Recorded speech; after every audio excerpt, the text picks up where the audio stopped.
whakaalawhalahi atu hānei he tolo do walatala tutupu ke lata ia mo i pōnei. Whakamua ko whakamoli mai he hukui ulu whakatonu he whahi malolo sino ko Griselda Mokoia e tau amamnakianga he tau ofisa ngahua he whahi malolo sino ke kamata e tau huki whakangata ke lata ia mo i ngā ngāo ko visi hongo fulumahiva he mataulu he mahina fōu. Ke mga honai, ko e whakamaupopo e whahi tapu nei e tau whakakoanga he tau tangata ngahua. Mo e matakau Immunisation Advisory Council he New Zealand ke lata ia mo lotolu e tau ofisa ka tausi e whakaholoanga huki whakangata nei. Siko a mamina ki anga whoki ki haho nei, ke tausi e tau whakaholoanga e lata me tu Filisa. Si tunga nei ko e accreditation ke lata me tu Filisa, ka tambai e tau huki whakangata nei ke toka ki loto. Si pia whoki ni me whakamaupopoanga he tau koloa, ke tuku ki loto he te tōra whainga o malolo sino, ke mautali te tōru ni ke whaimana tupu whakaofo ke he mga aho ka tausi e te whakaloanga ha te tōru. Si ko tōkalonga whuki te matakainanga ni ko hoko mai ka mata mai he aho ini awhi, pia whuki ni me aho nei ke whakamōri halau tōru tau hingoa, ke lata mai whakaloanga i te tōru ni mamunaki atu ki e. Ko tau whakaholoanga ke lata mai mga aho ka whinautua koe ke maua hawa huki, ko whitāni he whakaako ki ei, mo e mautali ki ei tau nosi me tau eke kafu ke whahe malolo sino. Ko tau whakaakoanga nei halau tōru ko tau se ei me matakau New Zealand Immunisation Advisory Council. Whakatai ai koe tahi awhi ueseo e tau tangata he motu, ko tua e tau tau on hongfu maonu ki lunga, ko ataina ke maua e tau huki whakangata nei. Mga honei ona tau tōru ke huki whakamua, alo tōru ne whahingoa ko tau frontline workers ia. Ko lo tōru ne ngahua ke he mare wakalere piha whuki ni ke le veke atu tō wakatanga hoko mai ke he motu. Mai halau tōre tō mga whawa. Se pia whuki ke he tau ofisa ngahua he whahinga hua malolo senu, mai tō mga whawa whuki, tō mātu taki au tō tōru ke he tō maanga i tua. Se koe aho whakapā e ha ke tō frontline workers, mai tō mga whawa, si ka mata mui e tō maanga ke aho ke uaki. Se koe ua e whahi tapu, ni ko anonotu ki ei, ke tau se whakaloanga nei, koe walu e aho e katoa.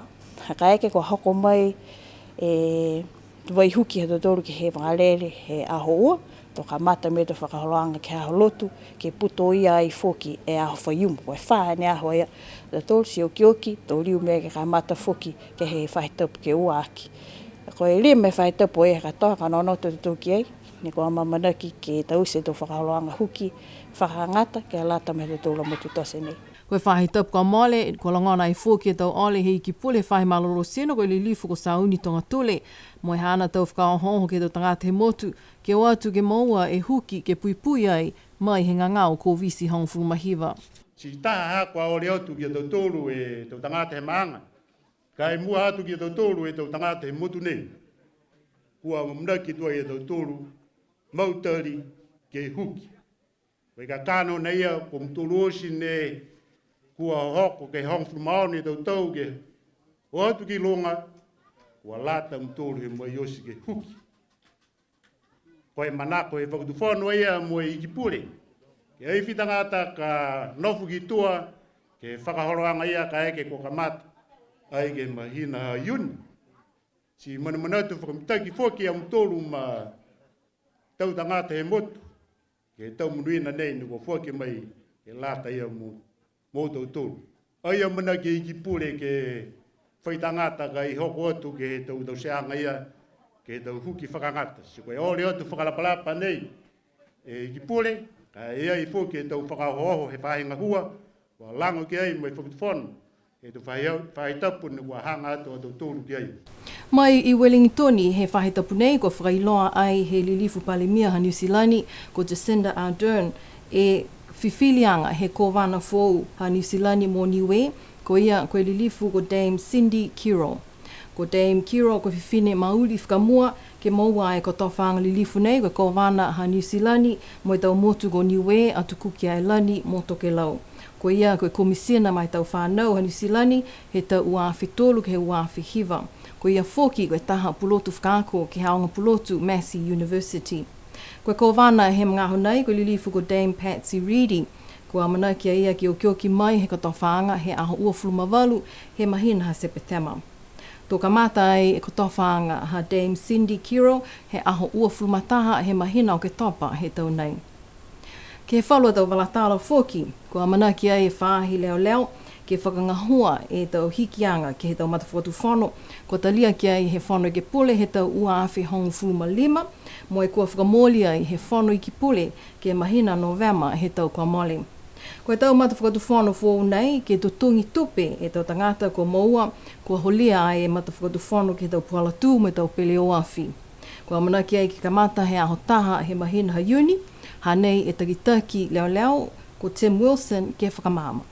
Koe tau holia nei, koe tau holia angahala, koe tau mena eikele alahi, koe tau mena ne māma e tau whakahala, po ke whakahala ni tupe, ai whakahala ke whinatu ke nofo whale pui pui.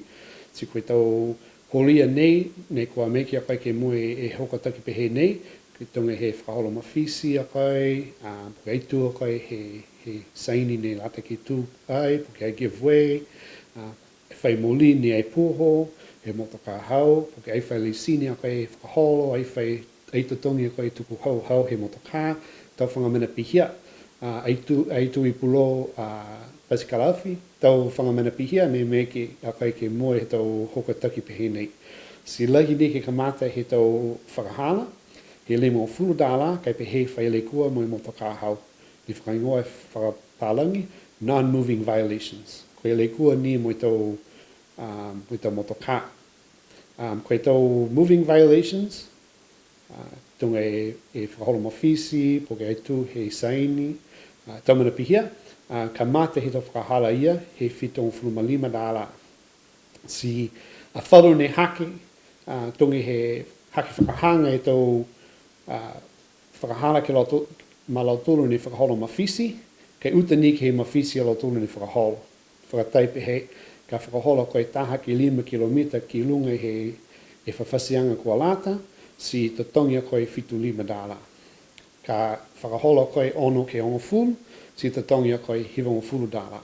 Si hake whakahanga pihia, he hongo fuluma 5 dala, ke he tau 5 kilomita ki lunga he whawhasianga kua lata.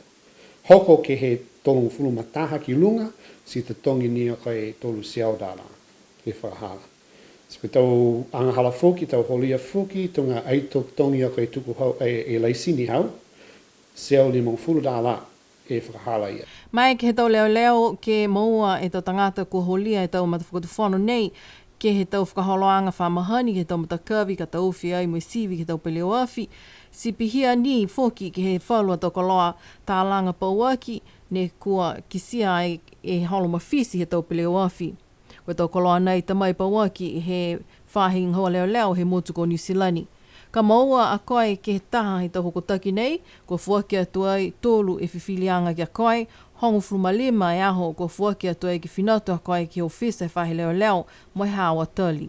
Tōlu e tau whiwhilianga halotu, ka mue e hokotaki nei, me ki alotu, tūne ui a kai, ke omaini ki whare leo leo, i whanua kula, ke tatongi he whakahala halotu, kai manako lotu ke whai whakamamaanga ke tau iki whawhiri, ke he kakano lotu ne holia ai, mo i whakamori lotu ke he holia, he angahala, si me ke whoki lotu ke whiwhiri ke whana ke hopo, ke tutala mo i tau iki whawhiri, mo i whai whakamamaanga ki ai, mo i whai talahawanga ki ai, ke sia ka meikana kai e iki whawhiri ki tuku hifo, e whakahala halotu tunga pehe, kua holo mawhisi alo tonu kai whaile kua ne whanu ki ai.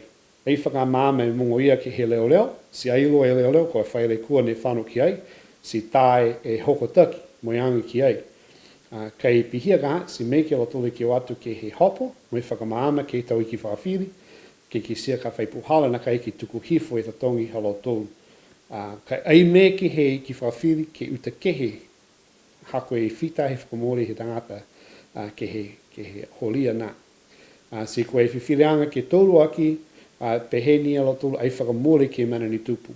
Moi manako alo tolu ke tū ki moe whakawhireanga he hopo, moi tala hau ka hai e wala halo tolu, ki ke sia ka mori na kai e hokotaki ni tā e tau leo leo. Ko ilo ai fōki ke he tau mga aho nei, e nā kai ka tātoa he tau matawhakatu whāno ke lata ia me tau whānau, hongo fulma whai tau, kua manako ke moe tau lai seni whakaholo. Koe pese ni e nā kai la tū e hongo fulma walu e tau he tama, ka maua e tama ke he taho ko taki koe to tongia ngaia ni e lau tolu e tau tupe nei. Moe kua lau ia ai foki e halau tolu a tau mamatua.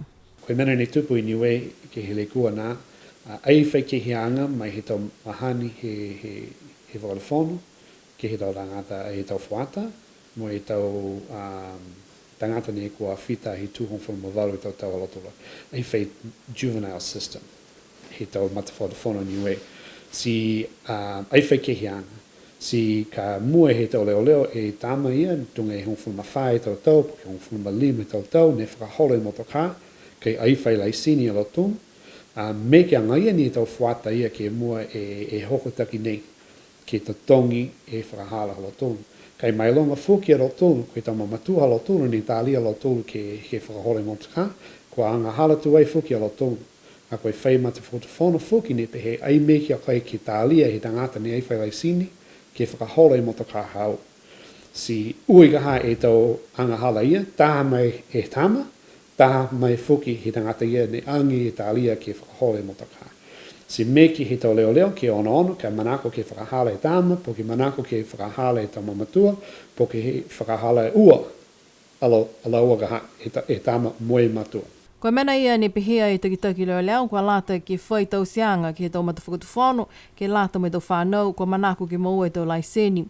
Kua lata ke whai hikianga ke matawhakatuwhano, mue kumi taha puhala ke mai ke tau mamatua, ke whakaako e tau whanau, ke whakaholo.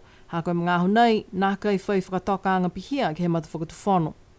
Tala hau e takitaki leo leo, nā kai koe ngahua he tau leo leo ke hiki e tau matawhakatuwhano, koe halau tolu ni ke whakangahua e tau matawhakatuwhano, ko talia ki ai he whanu ke pule he motu. Eiwhi puhala, tonu kaha, mai he matawhakatuwhano, ne meke e matua ke whakaako e tāme ke whakahola i motoka. Hei mone, wa meke ni a kai ke mua e laisini hau, kai kautua koe he ka mata hau. Ke whakakisi mai ki tau leo leo, wa whita he loa koe ki whakahola i motoka. Mai whakahola whakamitaki he puala tu. Ka eiwhi puhana ke whakahola whakamitaki e tāma he puala tu, ka ila whai whakaakoanga. Ka eiwhi puhana ke moe whakaakoanga ia, ha koe ai me ke whakahola i motoka. Si koe menia ne tupu he motu nei. Si hako manatu ni, ai kuau ni whiwhiri tau mana nei, koe tau eke puli, mo tau iki puli, lata ke whai ono anga lo tolu, ke whai hukui po ke whai hikianga ke mata whalafono, ke kumi taha puhana, ke ange e tonu hia, ke tangata ia po ke ataina, ke he tama ia, ke whakaako, mo tama matua, ke whakahola i motaka he puala tu. Tau meke ai alo tolu ke moe tau laisini, alo tolu tunga he mena whakingoa whakapalangi ko graduated license system. Pe mena ne ke lea kaha ka iwhai whakaako i ngā tama, ka hau ia mo kau tu he ka mata hana, ka eila mitaki he whakaholo hana, ka eila mitaki tau whakakoanga hana, si whaile kua he puala tu, ei hanganga mitaki e mena ia. Si kua lata ke whai puhala, ke moe whakamitaki tau whakakoanga, tō moaga e laisini alo tōla ke whakaholo ni toka tā he puala tu. Si koe mena ia ne longa le tau motu ka he lalolangi ne whai puhala ki tau spihia. Mua koe e ataina ke whakahola ni a koe mai matua hau, ke ono mahina po ke tahe tau, ke whakaakoe e tau matua koe whakahola e motaka. Ai meke koe ke whakahola toka taha ni, meke ni a koe ke whakahola me tau matua hau. Si ka ausi he mga hala ia, si meke koe ke whanau ke tausi ka mata hau, ke moe lai sini, kai meke angaia ni a koe ke whakaholo, mo e tau mga whaua hau, ai meke ke utai tau ka pisinga, po ke ai meke ke whanau toko taha ni po ala tu. Tunge he tau lapa kā ke tuke mota kā ke whakamailonga kua whakaako angaia ni a koe ke whakahola e mota kā. Se ka ausi ono mahina po ke tae tau, si meke a koe ke moe ataina, ke whakahola toko taha ni a koe tunga New Zealand mo Australia mo e longa tau atu motu he lalolang. Kei ninga lata ke whai ono pihia kaha he motu nei, po ke whai hiki ang ke mata whalafon, ke kumitaha puhala ke whakaako whamita ke tau tāma ke whakahola he puala tu. Pehe takitaki leo leo ka whai mana kua nāka i whiawhia ki ai, ke he tau whakahala kua tā ai he leo leo kia koe, mai kia koe ki whinatu mo i tūtala ki ai a ke hana ofisa. Kua whakatua he whakatuwhono taha matakau ke ono whakamakutu ke he whāhinga hua hila he motu, mua atu ke he tau weweheanga mo e papahi ke te tangata ngahua, tau puhala ngahua, mo e tau whakaholoanga ngahua. Hanei e tau walatala iau.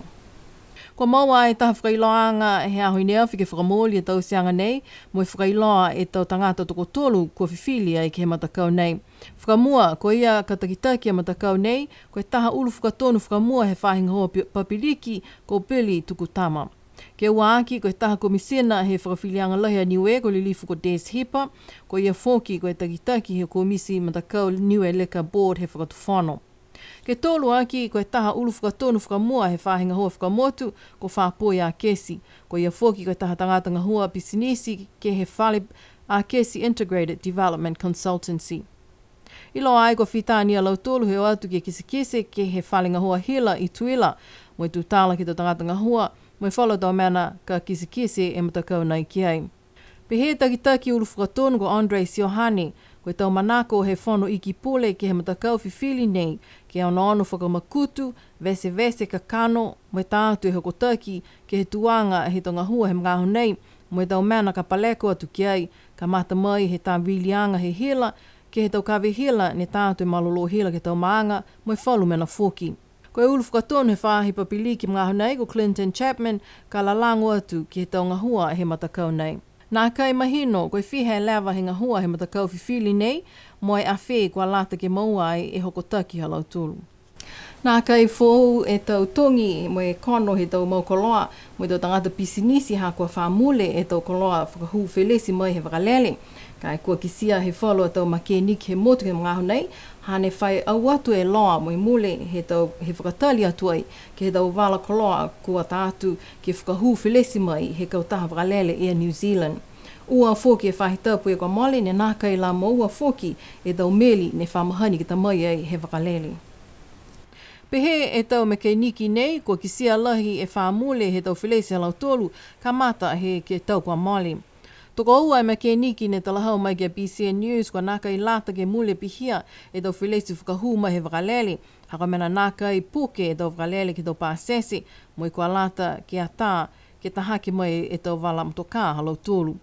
Kumi atu ai ke he AC niha e New Zealand ke he motu ko Pelenis Travel, mo i pehe mai alau tolu, ko e tau whakaholoanga ke tau whelesi na tau usiosi ni ke he ofisa e New Zealand mai o Kalana. Kai mai longa ko e tau whiwhilianga ke tau whelesi uta whokini ke tau AC ni ko tātu e tau koloa ke he New Zealand Depot. Ko lata ke tātu tuai hako mena loa e puhala ke sivi e tau koloa to maeki ke tuku ki loto he wakalele. Mua atu ke tau wala motoka ha ko e tau puhala sivi ko lauia ki ai. Ka mule ke tātu e tau wala motoka to nāka i whakasepe e tau sivianga ha e New Zealand, ko e tūmau ni ke sivi whakamita ke tau koloa pehe nei to whakahata ke tau whalele. I loa ai whoki ko e tau whalele ua kua mole nāka i mo ua e tau tanga meli mai he Niue Post. Tūtala e mo e tau tikitaki ha Niue Post me talahau mai alau tolu hane whainga hoa alau tolu mo e ofisa New Zealand Post ke kumikumi koe hane nāka i hoko mai ai ua e fufuta meli ha niue he mahina nei. Sipihia ha tau tulu a tau walatala tutupu ke lata ia mo e awhiawhi nei. Ma tutaki ha tau tulu tau walatala hi awhiawhi tuloto ke he wangahau whakaperitania. Kana nofum tulu mo i mnene pō.